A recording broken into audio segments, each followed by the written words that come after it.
Matjaž, pobuda za prevod te knjige v slovenščino je prišla s tvoje strani in seveda je prvo logično vprašanje, kaj te je spodbudilo, kaj se je zgodilo, kaj je bila tista nuja, zaradi katere si se odločil, da je to knjigo treba prevesti. Ja, mogoče na začetku par dopolnil temu, kar si pravkar predstavila oziroma povedala. Mene si predstavlja kot prevajalca, to je res samo v tem momentu oziroma v tem kontekstu.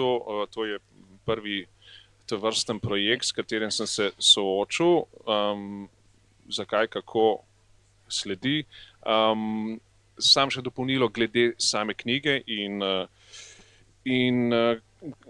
kaj v bistvu zajema. To so, kot si rekla, so nekateri intervjuji iz časopisov, raznih evropskih, od Le Monda do Neue Zürcher Zeitung, predvsem pa so to teksti, ki jih je avtor objavljal od, mislim, da 24. ali 26. februarja 2020, skratka od samega začetka tega dogajanja okoli epidemije na blogu svoje založbe oziroma založbe, ki je nekako njegova hišna založba, domača založba, založba Quodlibet, italijanska založba, in to je redno v nekajkrat mesečno intervalih objavljal te tekste.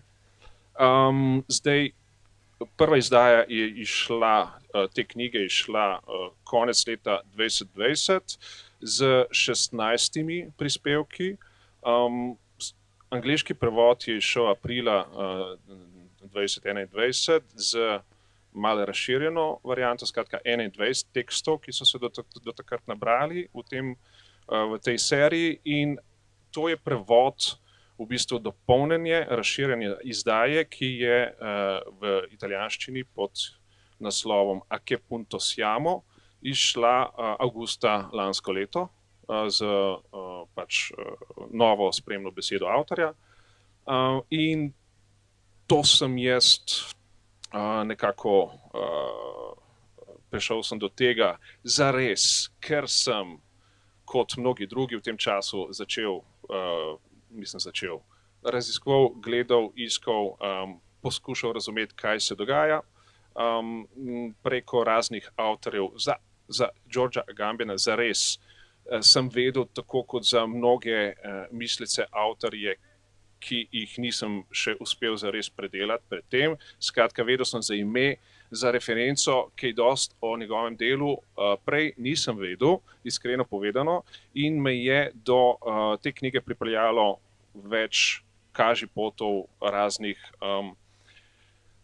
analitikov, neodvisnih raziskovalcev in tako naprej, ki so se tudi sklicevali recimo v svojih analizah na to, kar Agamben objavlja in redno analizira oziroma razvija pač v sklopu te serije teh tekstov.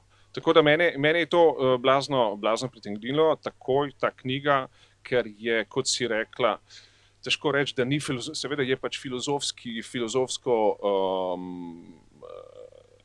filozofsko delo še vedno je pa pač za razliko od njegovih siceršnjih prejšnjih del, ki so že nekaj časa nekako v kanonu moderne filozofije, evropske, svetovne, in predvsem govorim o sklopu del pod naslovom Homo Sacer, ki ga je v bistvu tudi najbolj definiralo kot misleca. Tukaj v tej knjigi on zajema iz tega, kar je razvil skozi svojo akademsko kariero misleca, in v bistvu skozi to prepoznava in artikulira fenomene, družbene fenomene, ki so se in se dogajajo še okoli epidemije in družbeno-političnih reakcij na njo. O tem govori tudi Tomaž Mastnak v svoji spremni besedi, namreč da je Agamben dosleden v izvajanju svoje in apliciranju svoje teoretske filozofske misli tudi v teh besedilih, pri čemer pa seveda se dotika tudi širših tem, ki ne zadevajo filozofske misli kot take v smislu, da bi bile hermetične, ampak je stvar odprta in dejansko tudi to misel približa precej širšemu krogu javnosti kot skozi svoje knjige, ki jih vendarle, bom rekla, zelo kompetentno prebirajo drugi misleci, ta isti misleci, ki so se mu zdaj na nek način, dobro, ne odpovedali, to bi bila mogoče malo pretežka beseda, ampak bom rekla tako, da dvomijo, ne, v njegove izpeljave in so zadržani do tega, kako on vidi in interpretira stvari, ki so se nam dogajale zadnji 2 leti. Ja, zaradi tega tudi sem nekako jaz, ko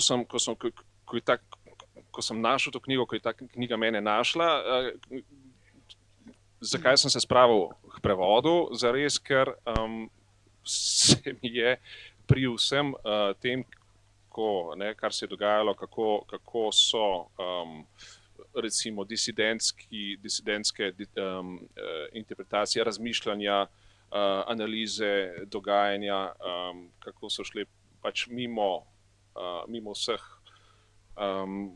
večine kanalov ustaljenih, medijskih in širše. Jaz sem začel prevajati zares zaradi tega, ker sem hotel, ker me je tekst pritegnil in sem ga hotel zares globlje in popolnoma razumeti. Skratka, začel sem zase, potem sem na neki točki, se mi je zdelo dosti jasno, da tega prevoda v Sloveniji po vsej verjetnosti ne bo, vsaj ne kmalu, razen če pač se ne bo kdo kot jaz našel nekoga, ki bo zadosti nor, zadosti vizionor, recimo, kakor je Rok na Sanjah, da se bo spravil nekaj takega v tem trenutku dati na plano brez recimo neke varne finančne mreže zaledja za ta projekt, ker pač mi je bilo dosti jasno, da je pomembno, da ta knjiga vseeno pride ven v tem času, ko smo sredi dogajanja. Tako da, ja, kar se tiče Tomaža Mastnaka, njegovega zapisa uvodnega, kjer poudari to, kar je za česar pripelje logično izvajanje avtorjevih Agambonove pač dosedajšnjega dela, njegovih misli, konsistentno seveda skozi besednjak, skozi pojmovni aparat, ki ga je razvil v tem svojem kanonu, v tem svojem delu, on prepoznava in artikulira te fenomene, ki so se zdaj dogajali, v nasprotju z njegovimi recimo bralci, sledilci, kolegi akademskimi, večina njih, ki te kontinuitete niso prepoznali oziroma tukaj se je nekaj prelomil na njihovi strani, kakor se tudi Tomaž Mastnak na koncu vpraša, da se je treba vprašati ne samo, kje smo, ampak kaj se je zares zgodilo, zakaj je do tega preloma pri njegovih bralcih prišlo. Misliš, da je zdaj že trenutek, da dava besedo Agambenu, pa skozi en odlomek se dotaknemo ene izmed stvari, ki jih odpira in problematizira, pa morda potem na podlagi tega odlomka greva naprej. Ja, tako, jaz bi samo še recimo kot intro za to, to je tisto, to so recimo izbor nekih tekstov, ki so mene najbolj pritegnili, se me dotaknili, zakaj mislim, da so te teksti nekaj posebnega v literaturi, ki je nastala zdaj v tem času, ki ga poskuša razumeti, je ravno to, ker mislim, da so ti teksti, ki obravnavajo te neke osnovne aspekte človeka, človečnosti, ki so bili v tolikšni meri omejeni, zanikani v tem času, kot je obraz, kot je dotik, stik in tako naprej, da je to res pač za tega dela to delo tako močno. Tako da prosim.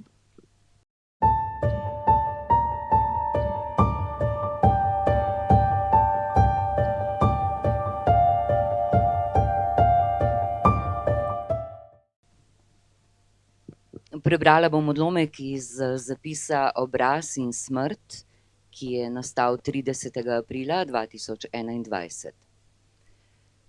Že antičnim modrecem je bilo znano, da je videnje lastnega obraza in obraza drugih za človeka izkušnja odločilnega pomena. To, kar imenujemo obraz, piše Cicero, ne more obstajati pri nobeni živali, razen pri človeku. Grki so sužnja, ki ni bil sam svoj gospodar, imenovali aproposon, dobesedno brez obraza. Seveda se vsa živa bitja kažejo in komunicirajo drugo z drugim, toda samo človek je iz obraza naredil svojo točko razpoznavnosti in svoje resnice. Človek je žival, ki prepozna svoj obraz v zrcalu in ki se zrcali in prepoznava v obrazu drugega. Obraz je v tem smislu tako similitas, podobnost, kot tudi simultas, biti skupaj z drugimi ljudmi. Človek brez obraza je nujno sam. Zato je obraz tudi politično polje. Če bi si ljudje med seboj vedno sporočali le informacije, potem ne bi šlo za politično, zgolj za izmenjavo sporočil. Ampak ker ljudje sporočajo predvsem svojo odprtost, svoje prepoznavanje drug drugega po obrazu, je obraz tudi sam pogoj političnega. Je tisto polje, na katerem se tvori vse, kar si ljudje govorijo in izmenjujejo. Država, ki se odloči, da se odpove lastnemu obrazu, obraze svojih državljanov pa prekrije z maskami, je država, ki si je samo ukinila vsakršno politično razsežnost. V tem praznem prostoru, izpostavljenem nenehnemu nadzoru, se zdaj gibljejo individuumi, izolirani drug od drugega, ki so izgubili temelj in občutek skupnosti in si lahko samo še izmenjujejo sporočila med imeni, ki nimajo več obrazov. In ker je človek politična žival, je izginotje politike tudi odstranitev življenja. Razumljivo je torej, zakaj svet brez obrazov ne more biti nič drugega kot svet brez mrtvih. Če živi izgubijo obraz, mrtvi postanejo zgolj številke, omejene na svoje golo biološko življenje, morajo umreti sami in brez pogreba. Svetovni projekt, ki ga skušajo vsiliti vlade, je torej radikalno nepolitičen. Iz človeškega bivanja skuša odpraviti vsakršen pristen političen element, da bi ga lahko zamenjal z upravljanjem, ki temelji izključno na nadzoru algoritmov. Odstranitev obraza, odstranitev mrtvih in socialno distanciranje so bistvena orodja tega načina vladanja, ki, kot soglasno izjavljajo oblastniki, se bodo morala obdržati, tudi ko se bo obrzdal zdravstveni teror. Toda družba brez obraza, brez preteklosti in brez fizičnega stika je družba duhov in kot taka obsojena na bolj ali manj hiter propad. Ja, no in na podoben način se avtor loti tudi fenomenov, kot je strah s pomočjo Heideggerja, skratka, in izpelje potem v kontekst aktualnega dogajanja, politične posledice,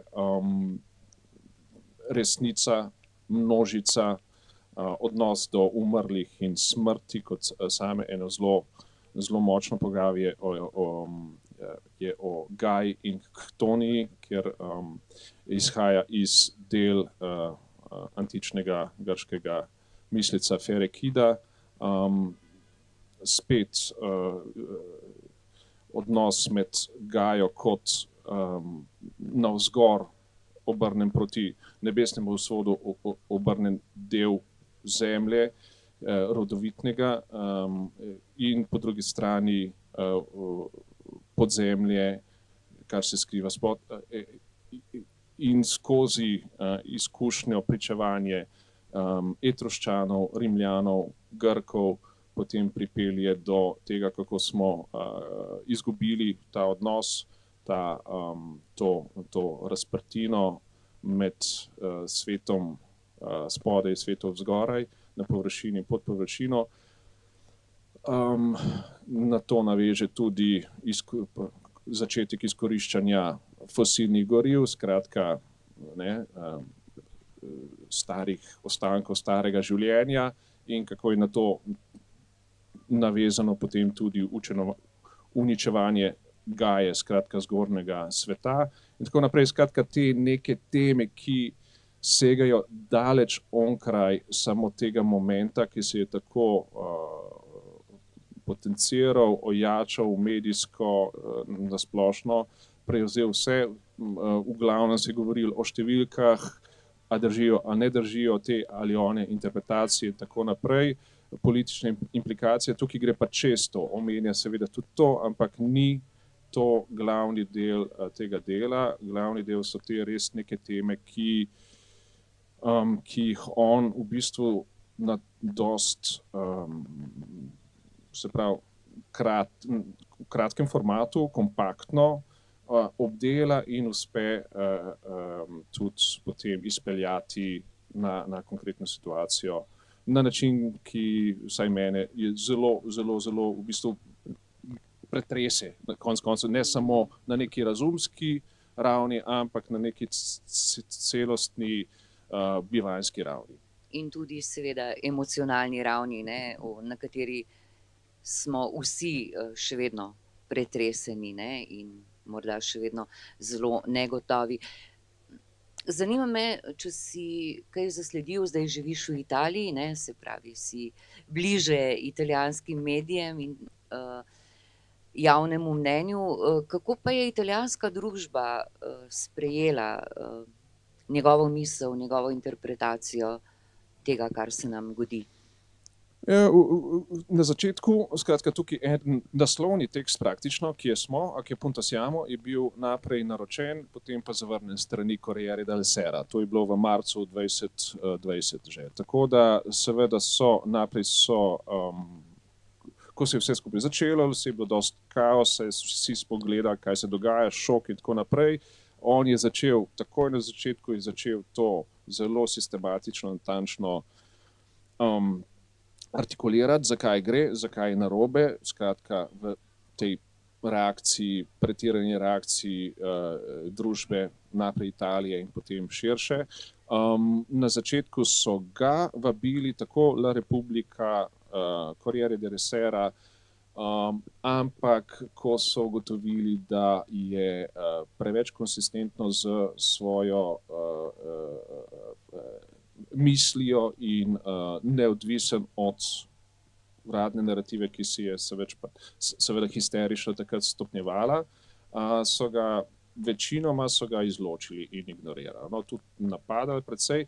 Je pa res tudi, da so kljub temu je ohranil to neko tudi širše avtoriteto misleca, ki mu, vsaj jaz nisem zasledil, da bi mu jo sistematično oziroma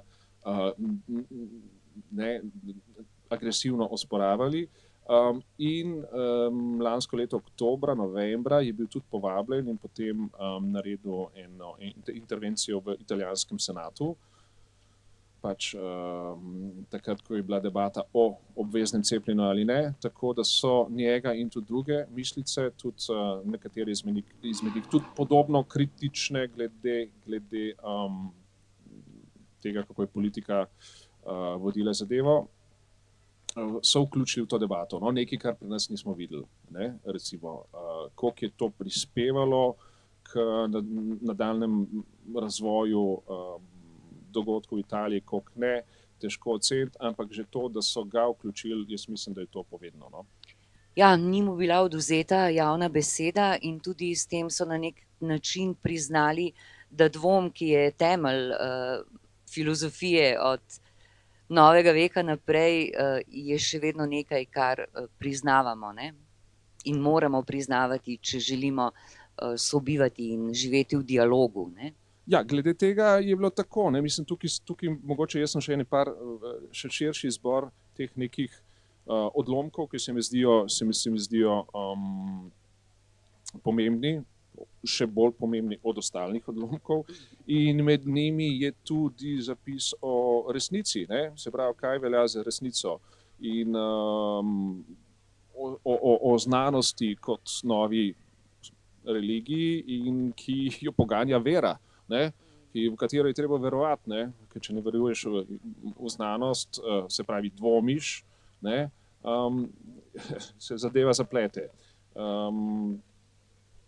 Tako da ne vem, mogoče lahko ta pasus o resničnem in lažnem, ki ni predolg, predlagam. Ja.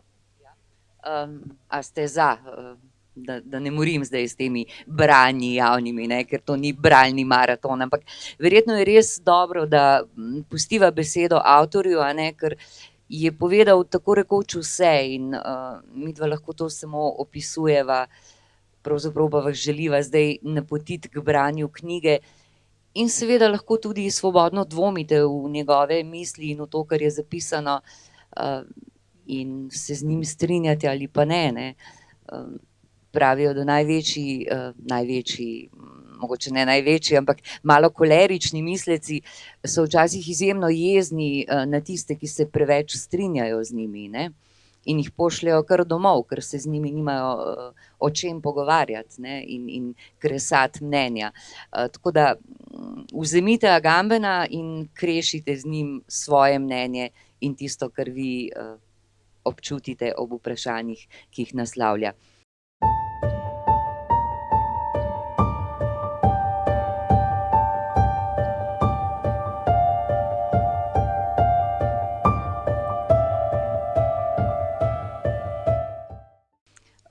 Tole je odlomek iz zapisa o resničnem in lažnem, napisal ga je 28. aprila 2020 in gre takole. To, kar živimo, namreč ni le nezaslišana manipulacija z našimi svoboščinami, temveč tudi obsežna operacija potvarjanja resnice. Če ljudje privolijo omejevanje osebne svobode, je to zato, ker brez kakršnega koli preverjanja sprejemajo podatke in mnenja, s katerimi jih zalagajo mediji. Oglaševanje nas je že zdavnaj navadilo na diskurze, ki delujejo toliko učinkoviteje, če se ne pretvarjajo, da so resnični. In že lep čas si brez nekega globljega prepričanja to izposoja tudi politični konsenz in ima za samoumevno, da v volilnih diskurzih resnica ne igra vloge. To me pa tako spomni moram eno digresijo na Simone Weil in na njen esej o ukinitvi političnih strank. Giorgio Agamben je drugače diplomiral ali doktoriral iz dela Simone Weil, tako da tudi je dosti omenja v delu.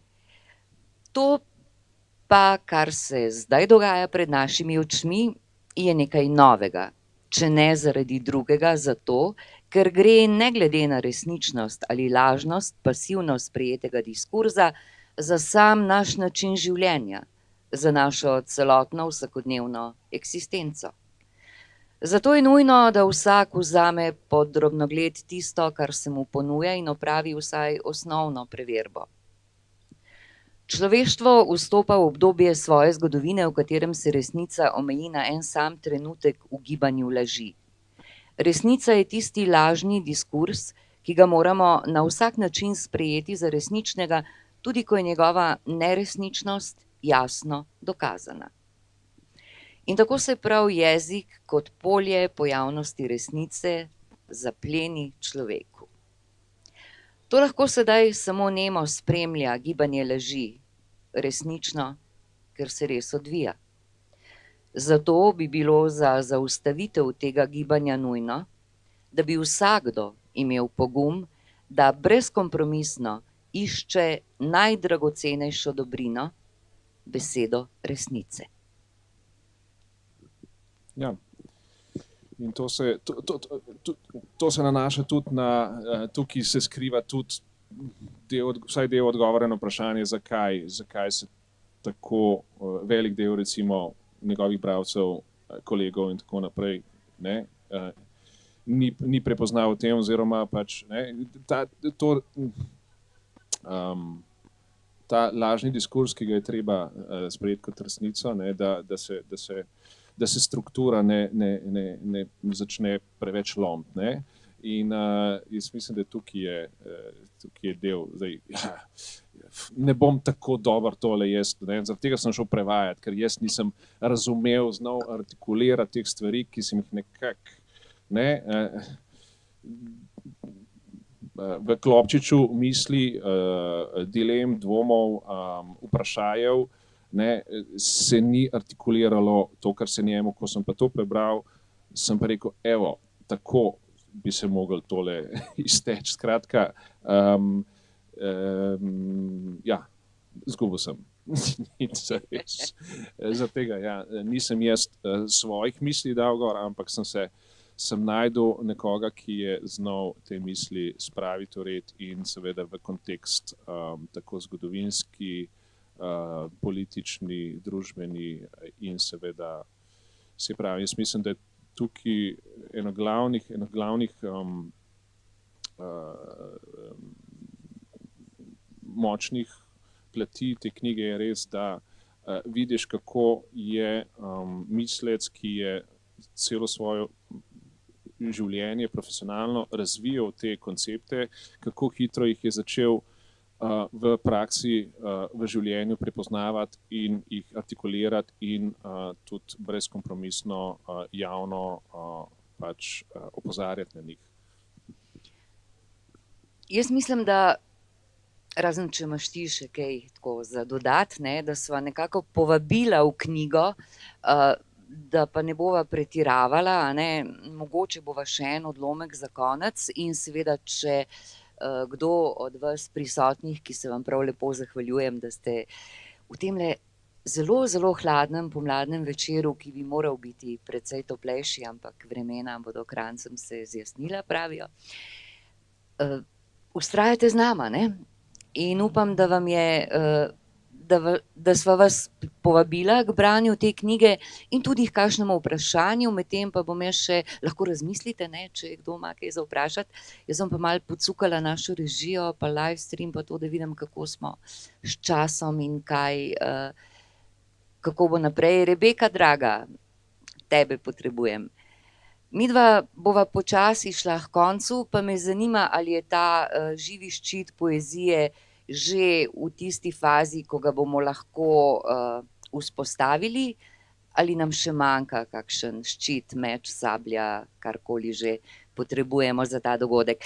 Prav, potem pa lahko vmes naredimo tudi kakšen premor, ne, ta hip pa vprašanje ali ne, nič ne silim. Dobro. Odlomek bom prepustila prevajalcu, ki pravi, da to ni, ampak si prevajalec te konkretne knjige, ne, se pravi, začetek prevajalske poti, kdo ve, kaj še vse lahko pričakujemo. Kaj te bo še navdihnilo in boš telefoniral Roku in rekel: Rok, tole knjigo moramo prevesti in izdati, to je nujno.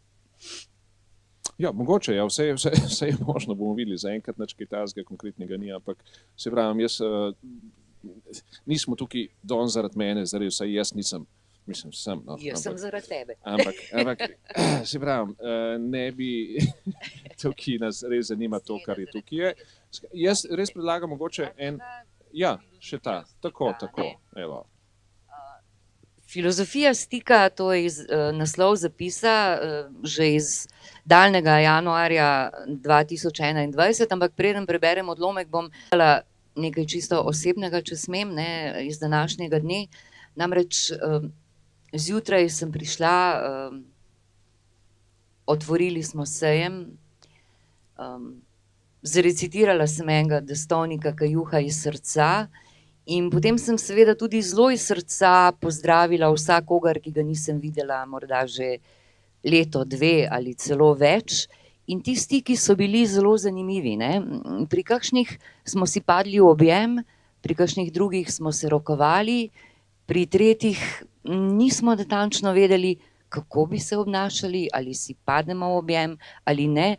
Kar želim povedati je, da nas je ta čas spremenil in da se nam dogajajo stvari, na katere ne bi pred 2 letoma niti pomislili, zdaj pa, ko se zgodijo, pa pomislimo, opa, tole se nam dogaja, no, in o tem govori tudi tale odlomek. O specifični naravi tipa, ki ga razlikuje od drugih čutov, je razmišljal že Aristotel. Vsak čut ima svoj medij, ki opravlja odločilno funkcijo. Medij zavit je prosojnost, ki deluje na oči, ko jo osvetli barva. Za sluh je medij zrak, ki zatrese uho, ko ga potisne zvočno telo. Tip loči od drugih čutov to, da otipanega ne zaznavamo zato, ker bi medij deloval na nas, temveč ga zaznavamo skupaj z medijem. Ta medij, ki ni eksteren, je meso. In to pomeni, da dotaknjeno ni zgolj zunanji objekt, temveč tudi eksteren, je meso. Je meso, ki ga je objekt zatresel oziroma pretresel, z drugimi besedami to pomeni, da se v stiku dotikamo svoje lastne senzibilnosti, da na nas vpliva naša lastna dovzetnost. Medtem ko s pogledom ne moremo videti svojih oči in sluhom ne moremo slišati lastne slušne sposobnosti, se s tipom dotikamo svoje lastne sposobnosti dotikati se in hkrati biti dotaknjeni. Stik z drugim telesom je torej tudi in predvsem stik z nami samimi. Tip, ki se zdi podrejen preostalim čutom, je torej na neki način primaren, zato ker se v njem ustvarja nekakšen subjekt, ki je pri vidu in drugih čutih zgolj abstraktno predpostavljen. Svojo prvo izkušnjo samih sebe doživimo, ko ob otipanju drugega telesa otipamo hkrati svoje lastno meso. Če se ukine vsakršen stik, kot se perverzno poskuša doseči današnje dni, če se morajo vse in vsi držati na razdalji, bomo izgubili ne le izkušnjo drugih teles, temveč predvsem vsakršno neposredno izkušnjo samih sebe. Enostavno bomo izgubili svoje lastno meso.